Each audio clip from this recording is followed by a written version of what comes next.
أعوذ بالله من الشيطان الرجيم. بسم الله الرحمن الرحيم. Assalamu alaikum wa rahmatullahi wa barakatuh.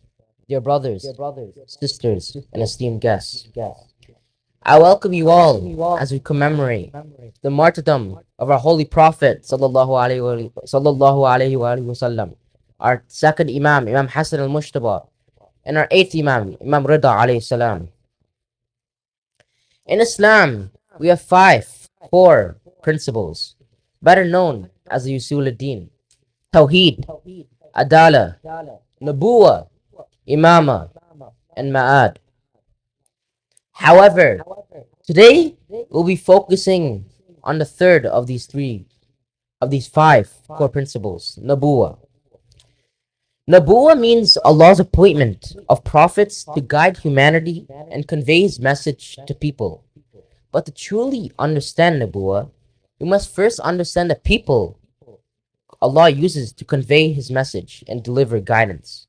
The prophets. What exactly is a prophet?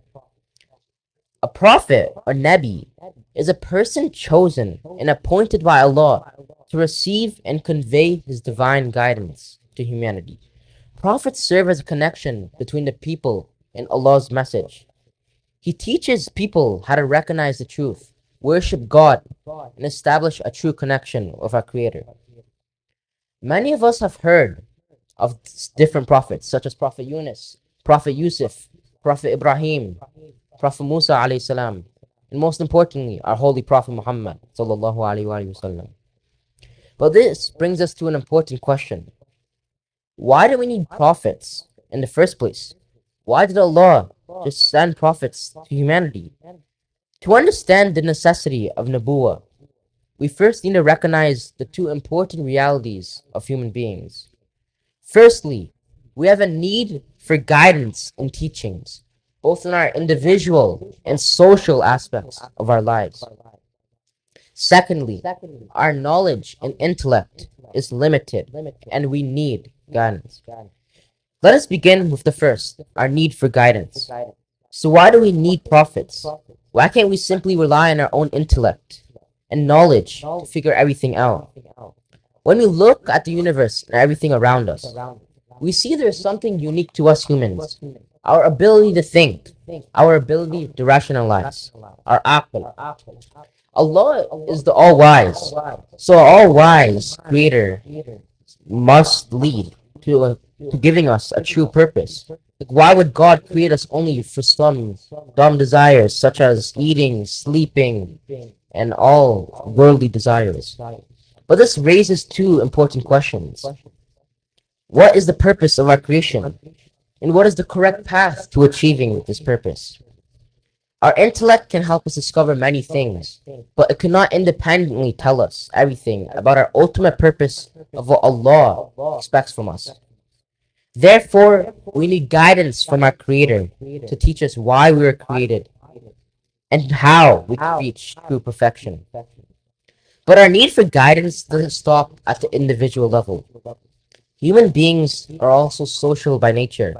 We live together, form communities, and depend on one another. For a society to function properly, people need laws that protect their rights. But what kind of laws do we need? We need laws that are comprehensive, complete, flawless, and perfect. They cannot be based on one group's certain desires or certain interests. But who could give us such perfect laws? The answer is simple: Allah, because He is the one who created us and knows us truly best. So Allah provides guidance to humanity through His prophets, who convey His laws and teachings and show us how they should be followed. Human beings themselves have different interests, desires, and opinions. What one person considers fair, another may consider unfair. This is why humanity needs guidance from Allah through His prophets, who bring us the divine guidance necessary to live together with justice and respect for one another. This brings us to the second reason we need prophets: the limitations of our own knowledge and intellect. There's no doubt that humanity has achieved great things throughout the years. We have explored space, developed advanced technology, and learned many things about the world around us. Yet, when we compare everything we know to what we could know, we know very little. Imagine standing outside with a flashlight. The flashlight works and you can see what's in front of you. However, you cannot see around you because the flashlight is limited. The same thing could be said about our intellect. It allows us to understand many things, but there are realities beyond our imagination and our understanding that our intellect and senses cannot discover on their own. Can we discover the complete purpose of our existence without any revelation from our Creator? Can our intellect independently determine exactly what pleases and displeases Allah? In fact, Imam Ali alayhi salam addresses this very beautifully in Sermon 1 of Najl al-Balagha. He says, Allah never allowed His creation. Allah never allowed His creation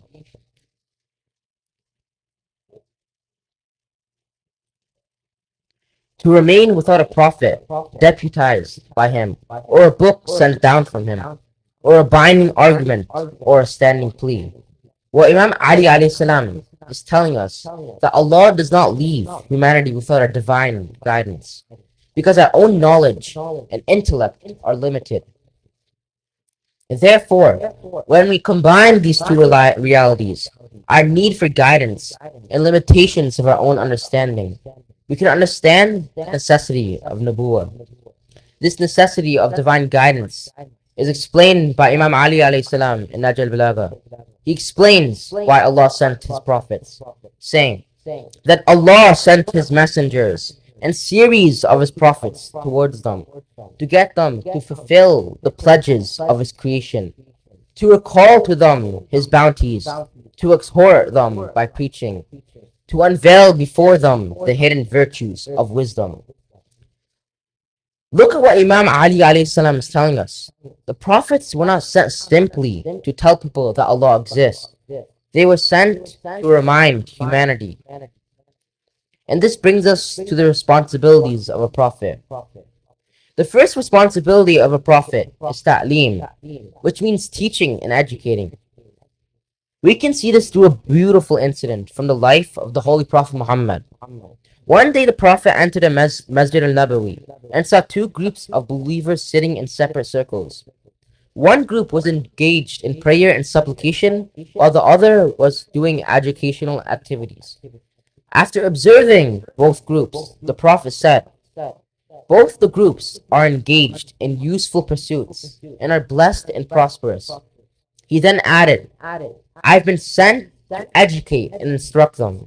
After saying this, the Prophet went towards the group that had gathered to educate and sat with them. So what can we learn from this?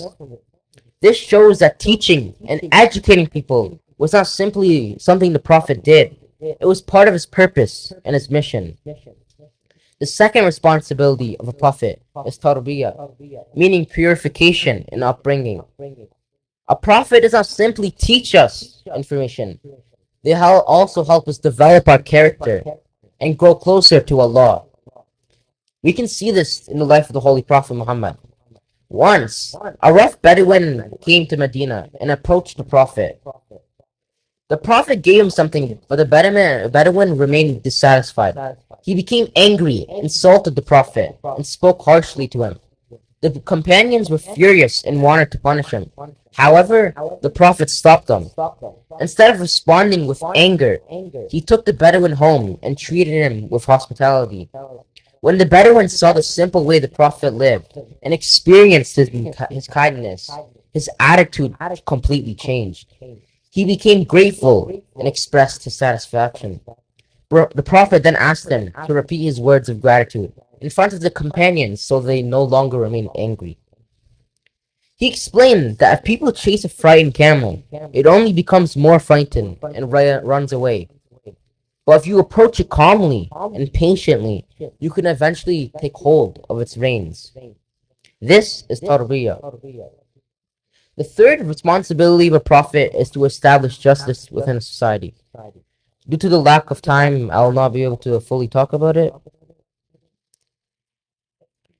So after understanding the necessity of Nabuwah and looking at the life of the Holy Prophet Muhammad sallallahu alaihi wasallam, we can now understand why Allah sent prophets to humanity. Human beings have intellect, but our intellect is limited. We have desires, differences, and different ideas of what is right and wrong. We need guidance from the one who created us and knows what's truly best for us. The prophets were that divine guidance from Allah. They taught us what we could not discover on our own, purified our hearts, and developed our character, and established principles of justice so that we could live together as a society in unity and peace. And when we look at the life of our Holy Prophet, we see all of these responsibilities come together. He was a teacher who educated humanity. He was a guide who transformed the hearts and character of his people. And he was a leader who established justice and stood against oppression. But the mission of the Prophet did not end with his departure from this world. His message, his teachings, and his example remains with us today. And this is why understanding Nabuwah is not simply about knowing why Allah sent prophets. It is about understanding why He sent them and what they came down to teach us and how we are supposed to follow their guidance. As we commemorate the martyrdom of the Holy Prophet Muhammad, let us now not only remember his death, but remember the mission for which he gave his entire life, to guide humanity toward Allah, to perfect our character, and to establish justice. May Allah allow us to understand the teachings of his messenger, follow his example, and live our lives to the guidance he brought to us.